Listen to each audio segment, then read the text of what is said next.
For this tutorial, we're going to be selecting the red part of the car to change it to a different color.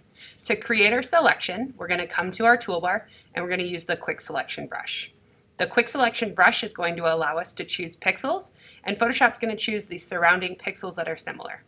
We want to start and make sure that we are on the positive brush in our options bar. We can also confirm that inside of our brush we should see that we have a plus sign.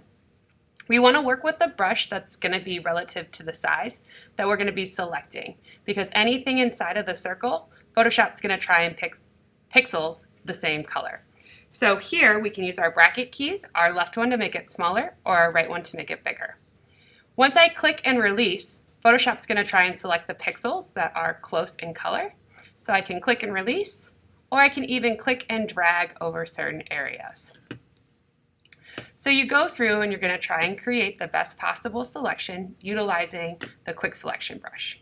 Now I noticed that right here on my taillight, it's actually added the taillight into my selection. I don't want that.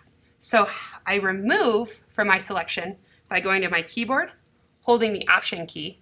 My brush then changes from a positive to a negative and allows me to erase that area.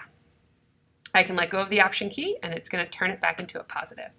And I'm going to continue and come around to the top of my car. I can see once again I added too much here, so I'm going to hold Option and I'm going to subtract. You continue with this method until you get the best possible selection.